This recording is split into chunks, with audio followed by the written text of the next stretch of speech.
All right, guys, welcome to another episode of Enlightened Conversations. So excited for today's guest. We're in for a treat. We have David Solomon, who is a magician and, tell me your title again. I'll edit this part out. I'm going to make sure you said scientific. It's been magical scientist and teacher, so. Love it. Okay. The scientist and teacher. It's funny. When you look at people around the world who teach advanced applied spirituality, whether you call it the law of attraction or real magic or siddhis or energy healing or any type of ascension work, there's a lot of people out there.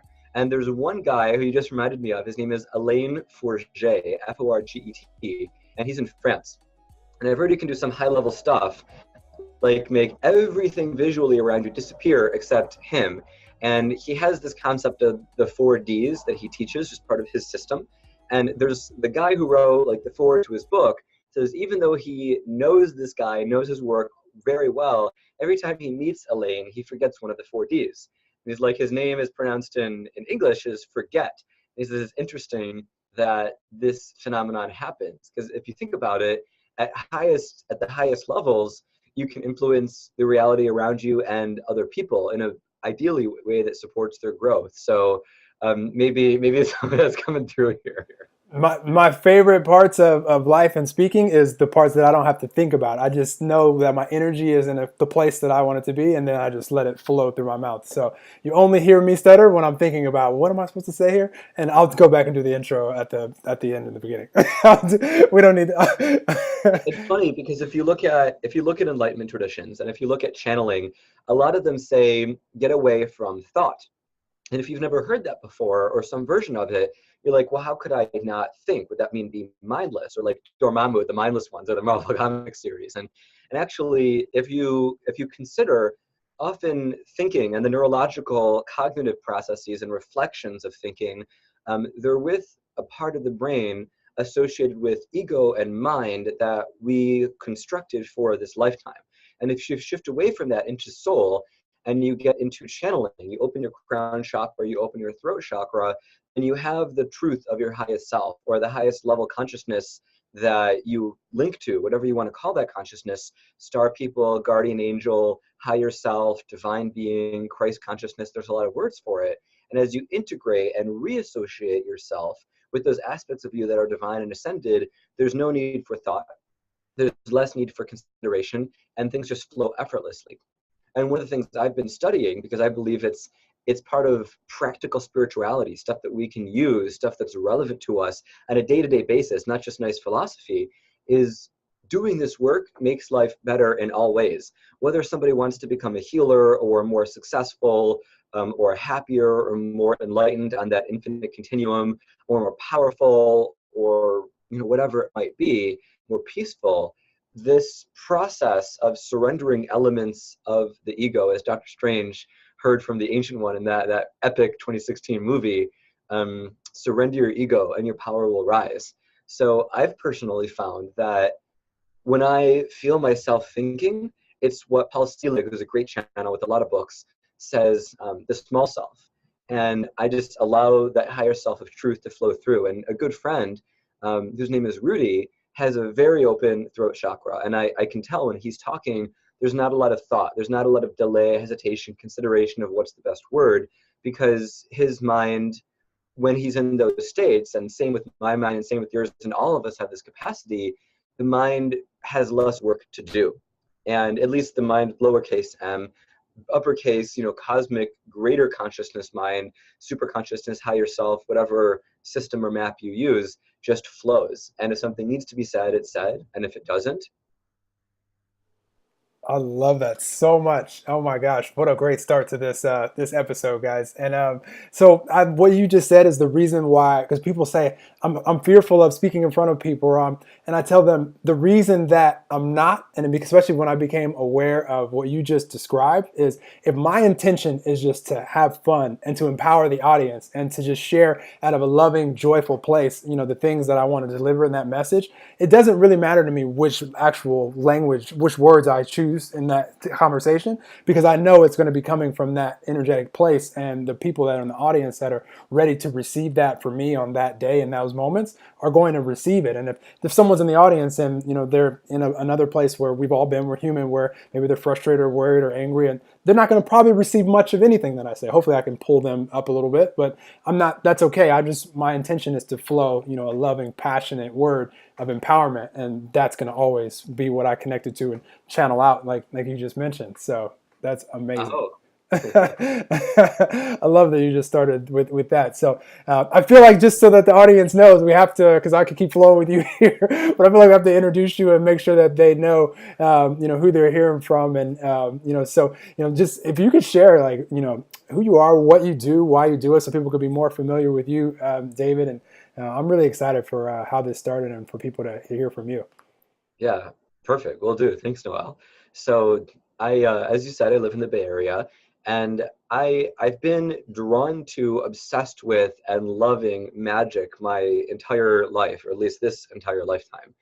And I've trained formally for 10 years. I've practiced and studied informally for 20 years.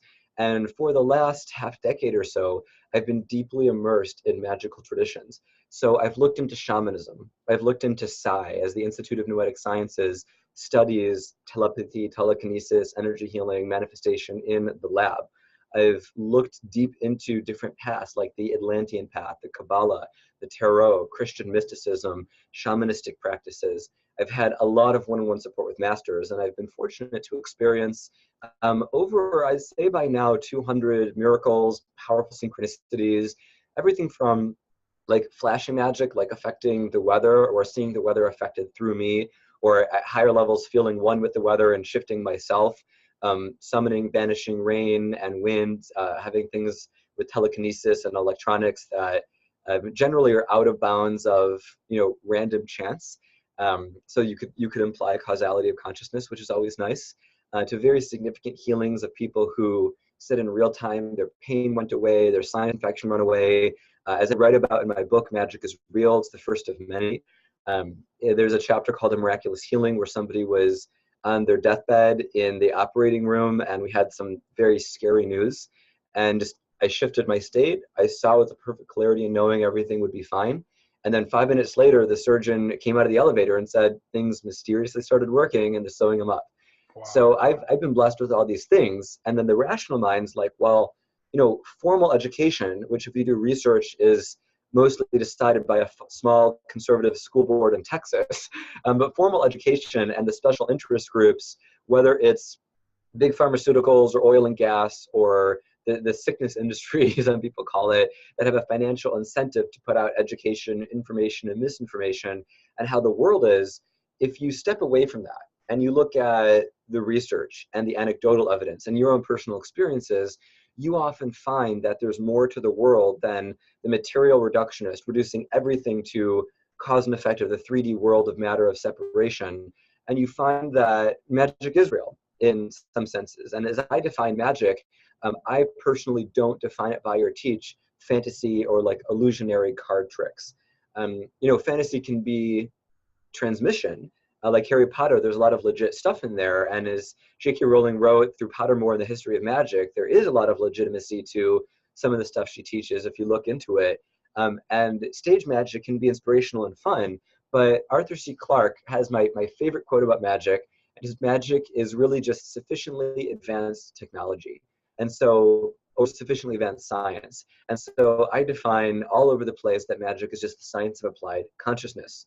And as Dean Radin talks about in Real Magic, a lovely, unofficial sister volume to Magic is Real, or Dr. Joe Dispenza teaches in Becoming Supernatural and his other works, when you understand how consciousness affects the world, whether you apply the quantum model or the Vedic model, or again, Kabbalah or these other systems, you see the cause and effect of intention. And Law of Attraction teaches about this. So my goal has been to be a Tim Ferriss's spirituality and to integrate all these different systems and philosophies in which the most efficient way of casting spells, of affecting reality, of healing yourself or of others. And so I teach this stuff. People reach out all the time to work with me one-on-one in private sessions. I have webinars. So if this is coming out Wednesday, Thursday, tomorrow, I have 2 webinars on opening the third eye, increasing psychic abilities naturally, and of accessing past lives. And those will be recorded, so anybody who gets a ticket or messages me directly can get it. And then through patreon.com/magicaljoy, through Instagram.com/sorcererdavid, or through my main website, magicalgoldenage.com. I teach a lot. I teach on videos, I teach on through writings, and I'm working on providing candles, crystals, incense, and teas for people who want the physical component of bringing certain energies into their life, because ultimately we're all one. And so while you can find somebody who's very powerful, like Babaji, who Steve Jobs, kind of gave a path to when Steve Jobs died, gave a book away called Autobiography of a Yogi. Beautiful book about a yogi in India who studied with all these masters. And a high-level master in the Himalayas named Babaji is said to do some pretty miraculous things: healings, resurrections, materializations. And so if you talk about the oneness of the world, or you do a sigil or any of these other things, you're just using an aspect of consciousness that is out there in the world of material form, and you're working together with that, just as if you asked somebody to pray for you, or you hired somebody or requested somebody's help to give you support, teaching, education, energy work. And so it's exciting because as each of us realizes what our path is, whatever it could be, some people work with cards, some people work with oil, some people work with automatic writing, you see that you can express and live your own truth. And that's so liberating to feel, as opposed to the not even 20th century, I'd almost say 16th or 12th century model of, there's this one way for everybody, period. And if you don't follow it, you're screwed. Yeah. We move so far away from that, but that's instilled in our culture so much. It's instilled in mainstream science that, you follow this double-blind, peer-reviewed study for everything with a big sample size. Most organizations don't have the money for that, and that isn't the only way to prove something is true for you.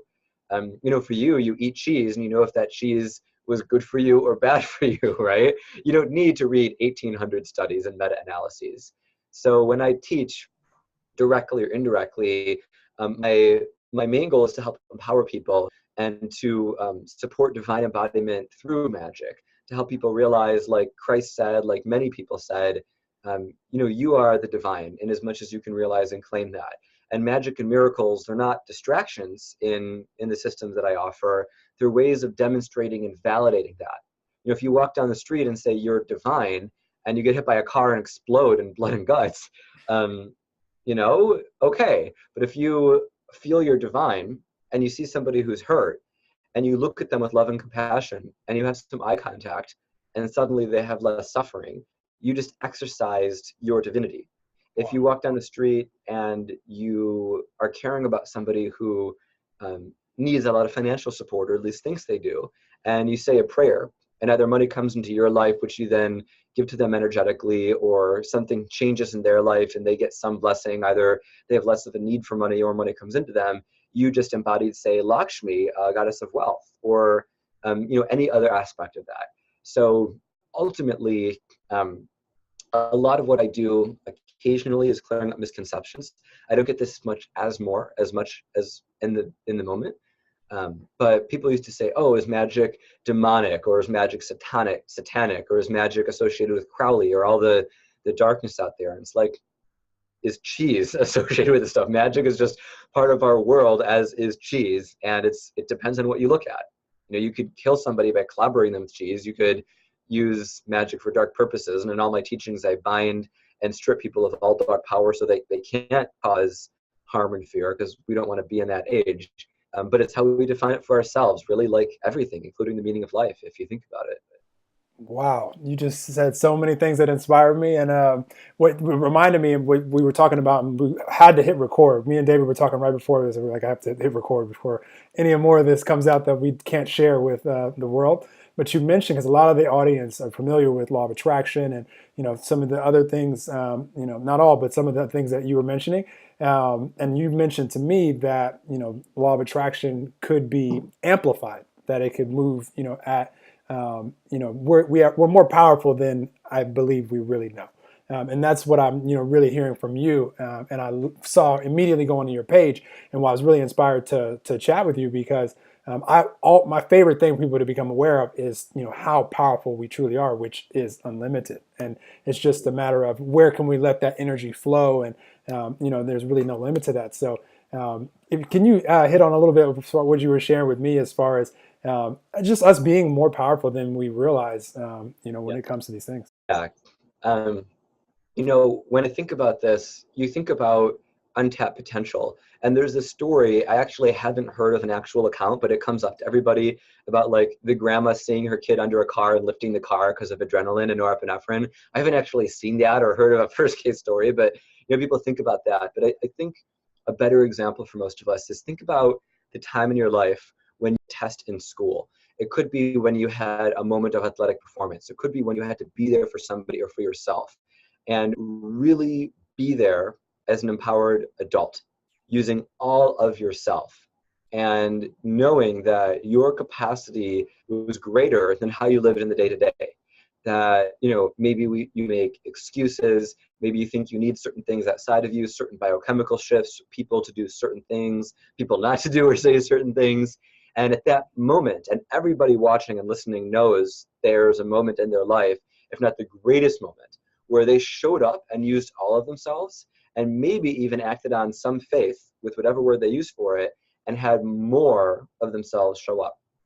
And that's step one, is showing up in your fullest capacity. Because you can read any number of books, you can study with any number of masters or people who are called masters.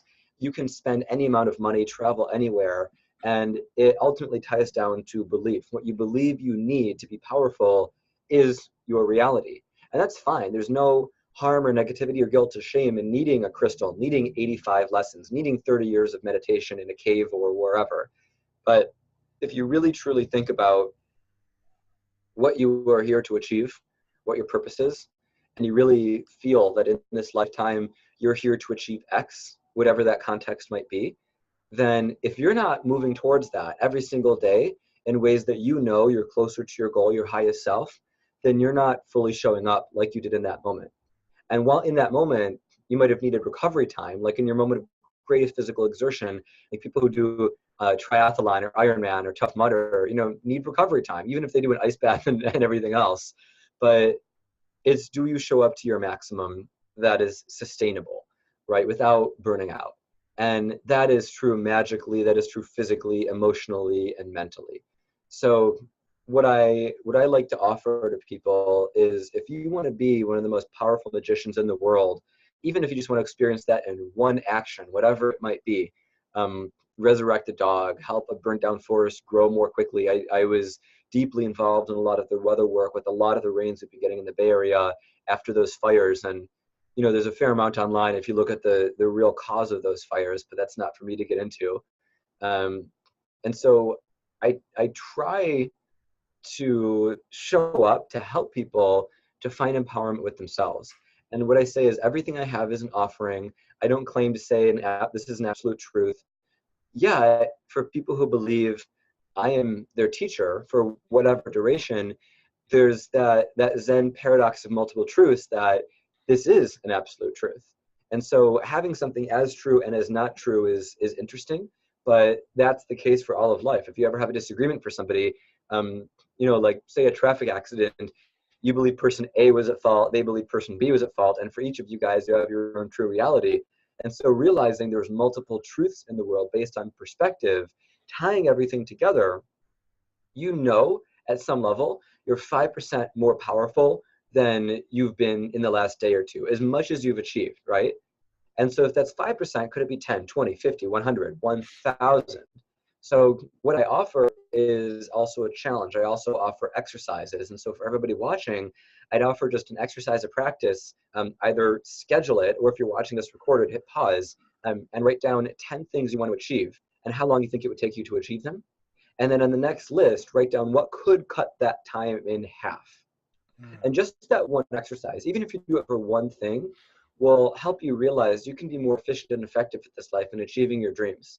If we think about the people who have built more, Elon Musk, who have spread messages and empowered others, Oprah, who have changed the face of the world and how the world functions. Some of the scientists that have innovated and given to us, some of the magicians that have lasted throughout history. If you think about religious and spiritual figures who have lasted the test of time, regardless of whether you ascribe to their traditions, these are people who didn't just grow and make impacts in small ways. They made impact in big ways. And if you look at their story was incremental. They didn't just go from A to triple Z like that. They had challenges, they had ups and downs. But if you start thinking about what's a force multiplier for you, and it's probably magic if you've been watching this the whole time, then think what could empower you the most? Is it somebody's book, somebody's podcast, somebody's instructions, somebody saying, I believe in you? Or is it you believing in yourself? Or is it both? And so I try to weave that with everything I do, both to support people and help people realize, you only need what you believe you need. And it's okay needing other stuff. If we had everything we needed, we wouldn't be born pooping our pants. So it's fine to need stuff. It's fine to grow. It's fine to eat. It's fine to make mistakes. It's fine to be human. And it's also helpful to know, does every action serve you in your path? And then if you know you're doing your best or close to your best, you can just relax and forgive yourself for going the pace that you go, and for having a vision and not meeting it, and seeing the beauty in that and being patient. Wow. You just said so many good things, David, right there. And what I love that you pointed out, and what I try to point out to everybody as much as possible, is that, all of us are human. So we're going to spend time, maybe not, presenting our best version of ourselves, to the world. We've all been there. And a lot of that stuff, those challenging times that we have, will spark desires that we have, and, allow us to be where we are right now. And, to be inspired to reach out to someone like David, or to, to have a mentor or a coach, or to read a book, or, all those inspirations that happen. And what he said, which I love, is, there's no, I love to say this, there's no special, you didn't say this way, but this is what I took from it. There's no special breed of human that only they have access to this energy, that only they can do this. So if Right. you can be inspired to, connect with someone like David, where you can become aware of some additional things. And this is why I love doing this, because I'm becoming aware of some things right now, and some things are coming up for me that I'm thinking about, that, David, even by asking the question of, think of the time in your life where, you presented your best self, in that situation. David, there's a story of, this was, my goodness, probably a decade ago now, but I'm in a full, think of a big, football size stadium.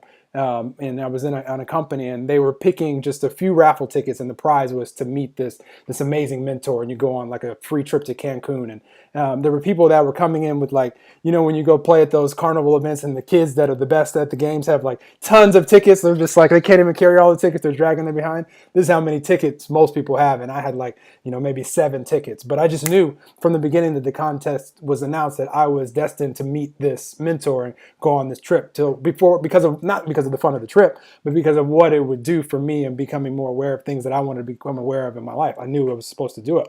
So as they were drawing these 7 winners, or 5 or 6 or 7 winners, I'm up in the nosebleed section, as far away as you had to be. Didn't even know if I would get down to the stage to get the prize fast enough. I start walking down to the stage as they start calling the names. And the people that I'm with in the group are like, what is he doing? They haven't even started calling the names yet. I'm I'm gonna have to already start walking down. And they called me on the 4th name, and the people up there are like, oh my gosh, this is insane what he just, but I just knew.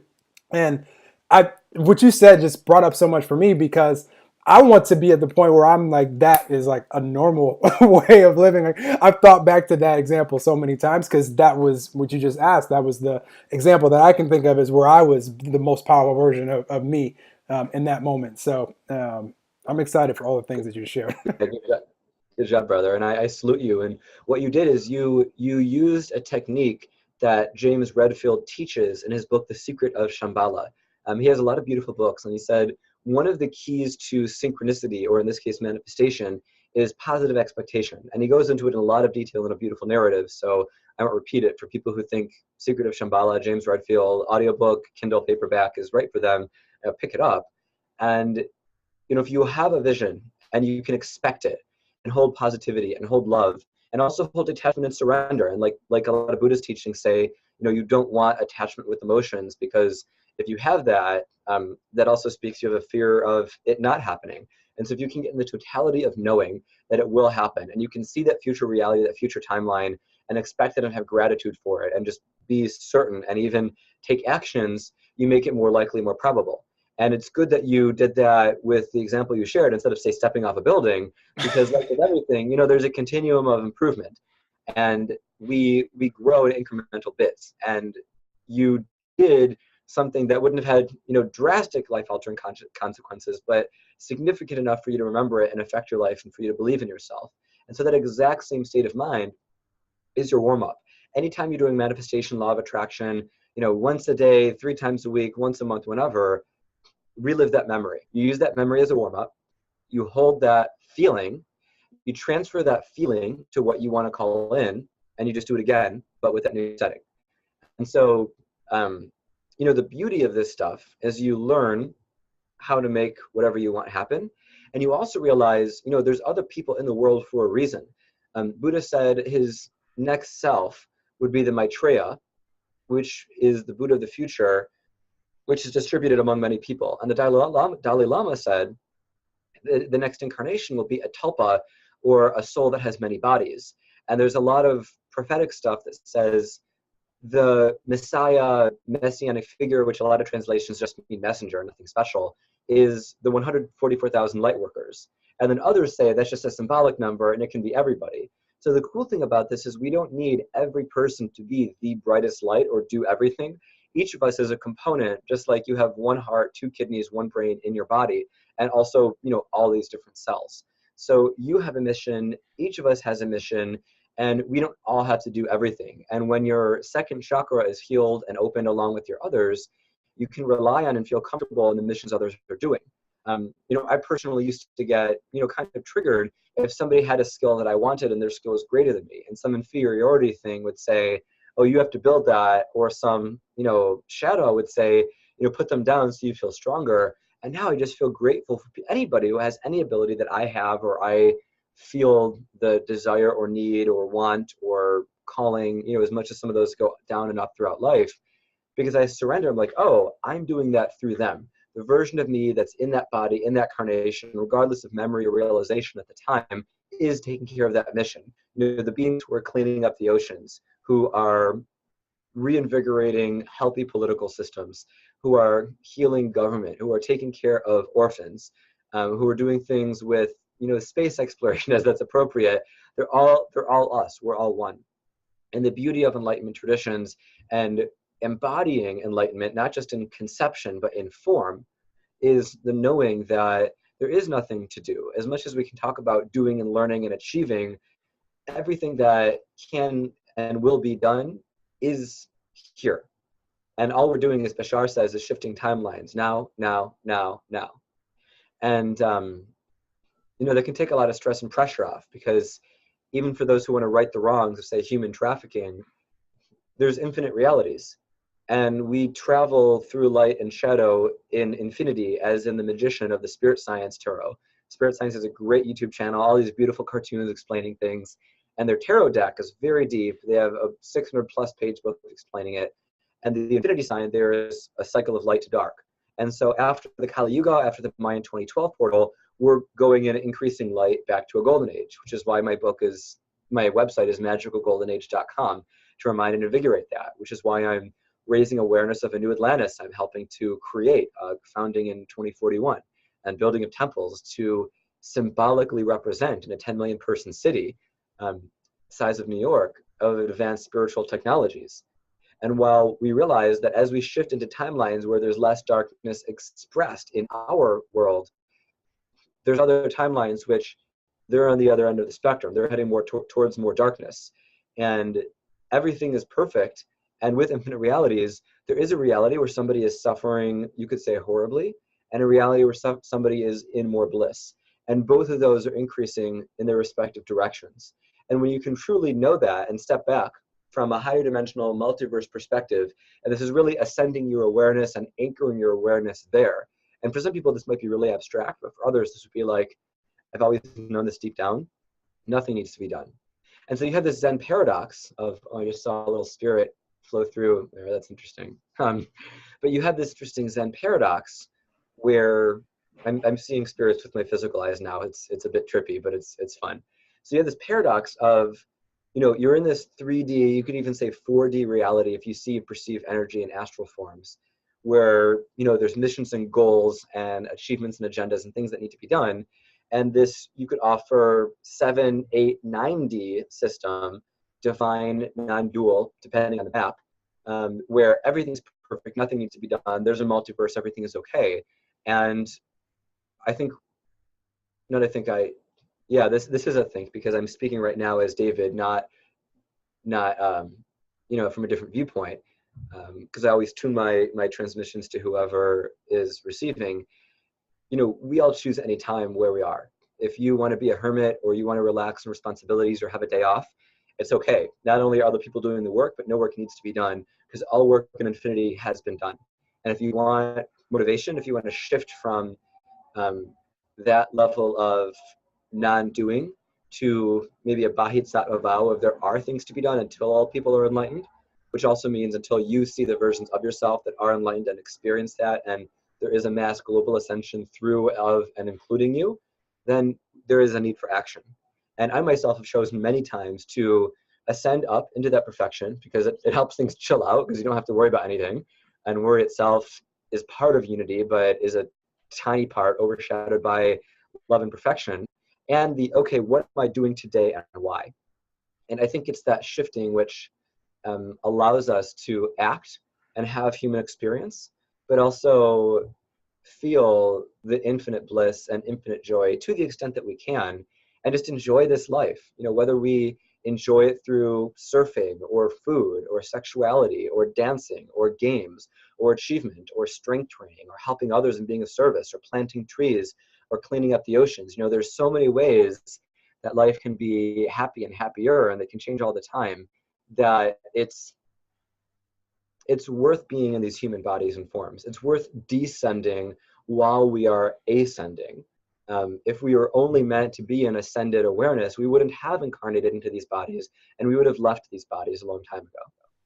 You just said so many things that inspired me just now, David. I have to share a couple of things that I'm greatly inspired, because what David is sharing is the reason why anytime you see me saying I'm rooting for all of you out there, it's like a genuine excitement for whatever you're out there inspired to create. And I love sharing a planet with 7.6 billion of you guys, because we're not all inspired to do the exact same thing. My bliss might not be your bliss. You might have other things that, and I'm sure that you do, that you love to do that, maybe aren't as much fun for me to go figure out and create. But because it is for you, I get to experience those things that you create. And I'm just all about how many amazing experiences that I can have while I'm here. Because like you said, David, we are physical, and, we didn't come here just to be energy alone. Like, I like the touch, I like the feeling, and all of these things. And so I really appreciate that. And I've spent time, just like you mentioned also, as well, tomorrow isn't promised. I just want to just have fun and just be blissed out and not do much of anything. I just want to just enjoy this life. And then there's been other times where it's like, I really, the fulfillment piece, because for me, life has really become fun and fulfillment. We talked about that before we started recording as well. And it's like, I've become aware of these things that's allowed me to manifest and create and enjoy my life. I want to share this. I want more people to just have the awareness, so that they now have the power of choice, because without awareness, like, you don't really choose much of anything. It's just kind of a repeated, pattern and habit that you've created over the time that you've lived in this earth. But now that I can share some of these awarenesses, I can do both, where it's like, I want to have as much fun as humanly possible, because, tomorrow isn't promised, for me or for any of us. And I don't know how long I've chosen to come here and live. I think it's going to be for a while, because there's more things that I want to share and do. But regardless, It's around for at least 108 human years since the day of birth, so you're good. love it. Yeah, it's, for me, there's zero fear of not being physical anymore, because I know that my energy is eternal. I'm not worried about any of that stuff. Like, I've probably been here before, probably be here again. Who knows? Like, I don't really think too much as far as what's going to happen when I'm not physically Noel anymore. But I really am enjoying being physically Noel right now, and I just want to continue living that and helping more people, just enjoy their lives as much as possible. And if I can do that, then it's been a really, fun experience for me. But I love what you said as far as, there's not anything that we are supposed to do or have to do in order to be considered good. Right. And along those lines, well, there is no supposed to or having to. If you are somebody who believes in life purpose, and I advocate this a lot, if there's any action what action are you here to do? And again, you can shift into, I am here to, my purpose is, what is right for me to do is, and you shift into that truth when you're doing action or planning action. And even as that action is happening, as you expand your consciousness, you can simultaneously hold on to nothing need to be done, it doesn't matter. So you can be fully dedicated and unattached. And that paradox took me a while to get. So if anybody watching doesn't get it, it's okay. We're all born pooping our pants. We learn everything along the way. A temple is built brick by brick. And just trust you get it, the more you hear it.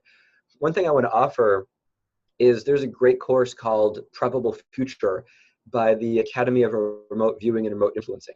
This teaches manifestation, astral travel, lucid dreaming, and it's just called probablefuture.com.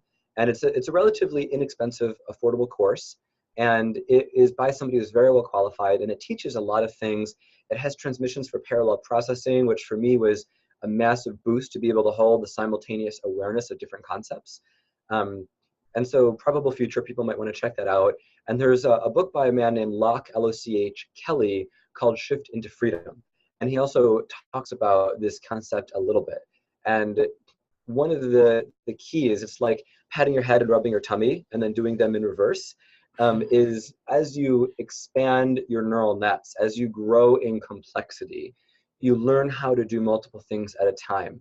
You meditate while breathing deeply, while holding a visualization, and while applying your root lock and your perineum and the tongue lock here, your mula bandha and your other ones. You realize you expand your consciousness. It's not multitasking, which is a work term that has all these other meanings. It's evolving and ascending along the continuum of being aware of your other lives simultaneously. And that's a secret to getting to avatar level consciousness. Telekinesis is often taught, you feel yourself as the thing which is to be moved, and you just move yourself. Or this is with the weather. In the chapter Wind and Rain, which is coming out in book 2, I talk about when I was with a friend in a car and there was a rainstorm. We gave ourselves a 5-minute timer to make it a bit scientific. We felt ourselves as the clouds, we receded, and then we, as the rain stopped falling over an area where we as also the bodies were physically located. And we opened the car door. There was no rain within a car for about a circle of 1,000 feet. There was rain in other directions. We checked a timer. It had been about 5 minutes since it started, and then boom, it was really, really cool. And I share this because having the simultaneous awareness, or at least the ability to rapidly shift, and Elaine Forget teaches this too in his book, I mentioned How to Get Out of This World Alive. As we can do that, as we can expand the complexity of skills, not just physical skills, but of consciousness, we learn these mystical, magical abilities. And then through the validation, not just the conceptual knowing, but the physical validation, we have the proof that this stuff is real, and we have the validation that it makes sense. And it's practically the most efficient thing. Even for people who are very skeptical about all this stuff, if you think about healing as a very base level, a lot of people are introduced into magic, mysticism, energy healing, spirituality through a healing crisis for themselves or a loved one. And then they look at energy healing or acupuncture, and maybe they go through some unqualified people and then find people who are qualified. They realize, oh, there's some truth to this stuff. And then a percentage of those study even more deeply. And this was also taught in Dr. Strange, learn the truth behind the truth, that anybody can access this, not just, the woman in the hut or the guy with the spiritual bling, right? And so we find that it's actually more efficient. We find that, as Joe Dispenza teaches in You Are the Placebo, where there's people like him who are healed of shattered vertebrae without surgery, there's people who are healed of all sorts of things through consciousness alone, through visualization, meditation, certainty of knowing that we create reality with our thoughts, our will, our expectation, in whatever languages that's taught: law of attraction, quantum awareness, witchcraft, candle magic, it doesn't really matter. Chanting. And through that shift, it's actually more efficient than many other methods. It doesn't mean those methods are not valid or useful. If somebody's watching this and then you see somebody get hit by a car, and they're in severe physical trauma that for most people could risk dying or permanent injury, for sure call the ambulance. But up until when that ambulance arrives, pull out every stop and do everything you can. And one of the goals I have, if people go to patreon.com/magicaljoy and support me with that energy exchange. If people get my book, if people work with me one-on-one or do anything else, when energies come in, like the energy of money, I dedicate a lot of those resources to uplifting magical science. Because imagine a world where you see somebody get hit by a car and you know it'll take an ambulance 5 to 7 minutes to come there and to be able to start working on that person, and they could be bleeding out. And after you call 911, or maybe while you're on the phone, you do something on an app and it sends a push notification, and then 1,000 magicians and spiritual healers at the same time do a prayer for a healing, a manifestation, a visualization, whatever word they use in their system, for that person, say Tim or Sarah, who got hit by a car. And then in real time, the flesh knits together and the blood goes back in the skin and the face goes from unpale to pale and they stand up and they're whole. And then the ambulance arrives, because you don't, ignore what many people would say is a proper way of being responsible. And the ambulance is like, what's up? And the person with the car is in shock, and so they're treated. And the person who got hit, she's fine and she walks away. And then of course everyone's thanked. That's the kind of magic we have access to. And that's the kind of magic that you could say the most ascended masters, Jesus taught or thought, as people might say, Buddha, Babaji, many other names and many other traditions. You could say, well, only they used to do it. Well, let's come together and realize we can combine our abilities and our powers until we see those beings walking among us with more commonality. If you look up the movie Aluna about the golden thread and the Koki people of Colombia, there is a rainforest which is just destroyed by modern industrial materialistic mechanisms.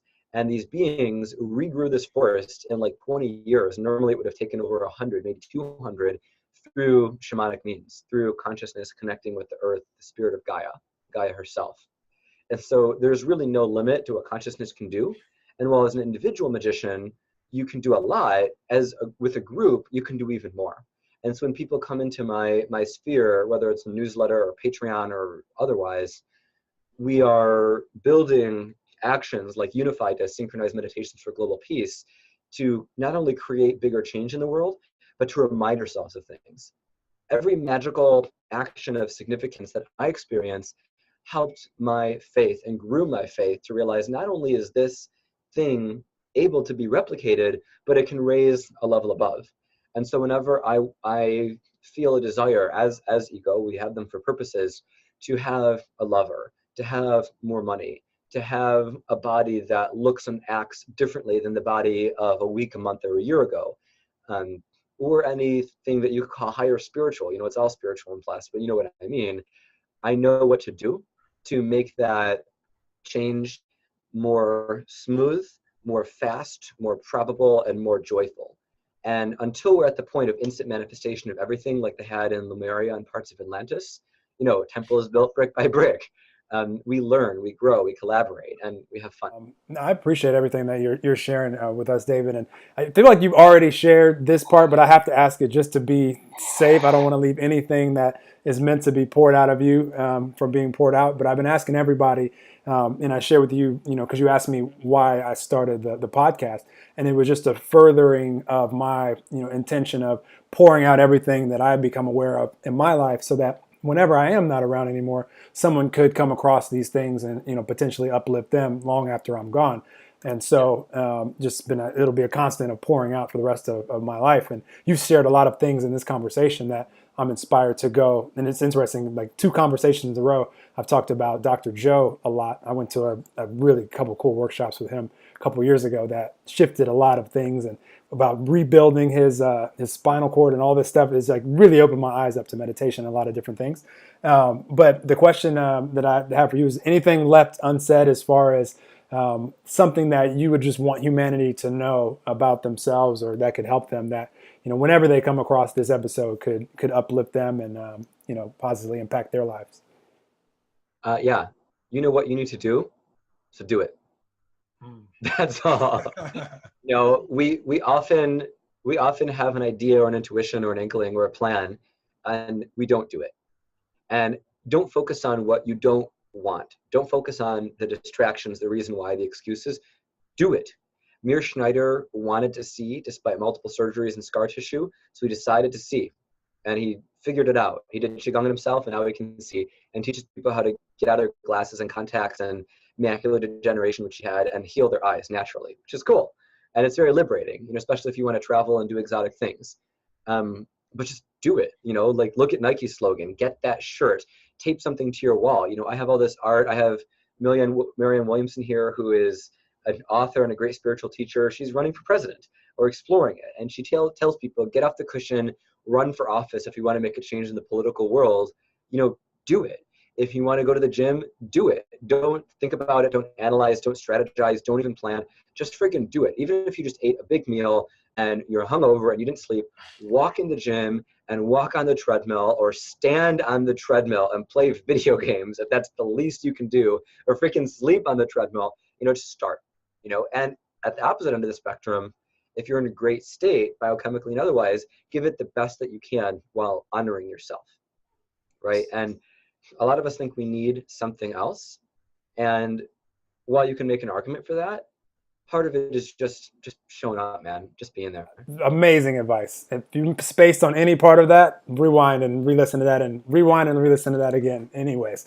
Because I see so many people, David, I know you do too, that are trying to figure out all the steps before they take an action. And there's nothing that any of us can think of that we've manifested, that we would consider to be a part of our life right now that we love, that we could have figured out any more than the step that we were on in the moment. And that's the next best step for any of us, is the one that we're inspired to take right now, the one that we're inspired to do right now. And it'll lead you, like David said, to the next step and the next step. And we don't have to figure out all of what those next steps. You may have an idea of what some additional steps might be, but you're not on those steps right now. You can only give what you can give with the energy that you have to give right now to the step that you're on. And that is the perfect step to give your energy to right now. And so I love that advice so much.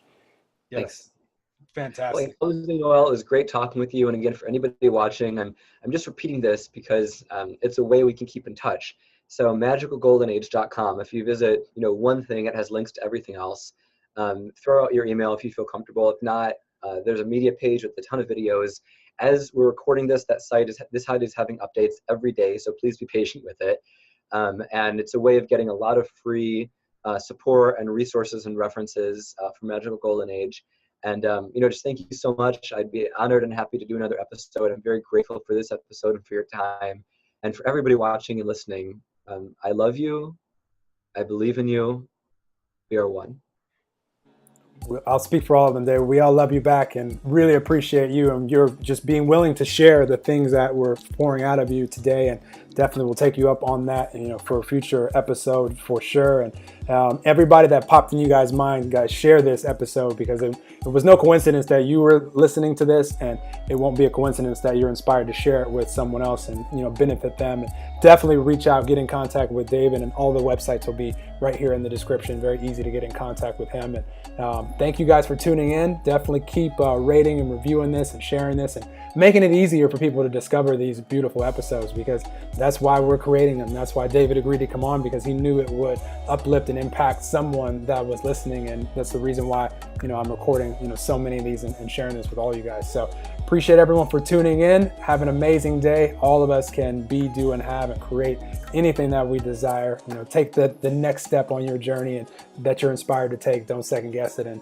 enjoy this life, because that's what we came here for. So I'm excited for everybody, and we'll talk to you guys really, really soon. Love you, brother. Yes, Love yes, it, God man. is blessed. Yes, yes.